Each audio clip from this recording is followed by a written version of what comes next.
Your balance doesn't only come from your feet. Your core plays a very important role in maintaining your balance. If you have severe deconditioning, weakness, stroke, or other similar type of medical conditions, you have to watch this video. In this video, I'm going to share with you the very simple ways on how you can improve your trunk stability if you are very weak or you're a beginner. The first exercise that I want you to do is called rhythmic stabilization. Imagine this is a person. So what you're going to do is you're going to push them forward. Their job is to resist you. So your cue to them is resist me. And then you can pull them backwards.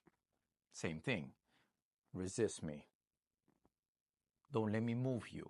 That's another cue that I tell them. Don't let me move you. Don't let me move you. So you go forward and back first, and then you go side to side. You start with gentle push, progressing to pushing harder. And when they master that already and they can resist unilateral direction, now you're going to do rotation. My left hand's going to be from the front, right hand's going to be from the back on the shoulders. And then you're going to try to rotate them. So one is on the front of the shoulder, one is on the back of the shoulder.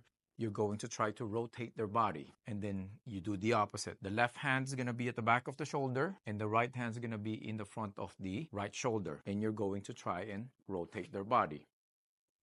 Resist me, or don't let me move you. At first, you can start with just going one side and then you switch after 10 repetitions. If they can do that well, you go alternating. And then another progression of that is now you're going to be putting your one hand on the shoulder, the other hand on the hip. So the left hand's going to be in front of the left shoulder. The right hand's going to be at the back of the hip. And then you're going to be pulling with your left hand back, right hand forward. So you're trying to rotate the person. So same thing here. Left hand push back, right hand on the hip, pushing forward. You're going to try to rotate them. And then after 10 repetitions, you do the other way.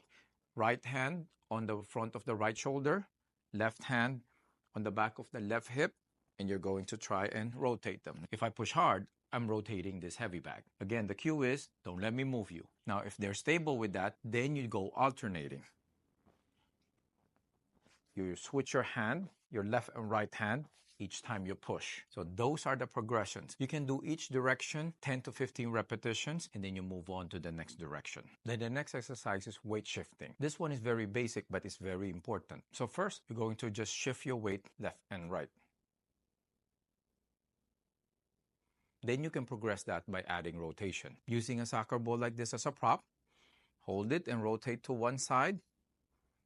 Reach out as far as you can. So you go to the side, middle, middle. Reach as far as you can. The further you can reach, the more challenging it will be. And if that gets easy, you can use a weighted medicine ball. Now you're adding rotation, movement, and strength training all in one. If this is helpful so far, don't forget to subscribe. A more advanced exercise is using a stability trainer like this. These come in different versions. Some of them are foam. This one in particular is air-filled. So you're going to stand on the stability trainer and try to maintain your balance. You can see because it's air-filled, it's harder to maintain the balance. Make sure that you're not putting your weight on their heel and also you're not putting it on their toes. It has to be in the middle of the foot. And then you can do the same exercises as you did earlier with the weight shifting and also with the rhythmic stabilization standing on the stability trainer. This gives you an unstable surface and makes it more difficult. Some important things to watch out for when you're doing these exercises are: 1, holding the breath. Make sure you're not holding your breath to maintain your balance. Second is locking your knees. Make sure you're not locking your knees or hyperextending your knees to maintain your balance. And the third one you have to watch out for is you train too much. If you're tired,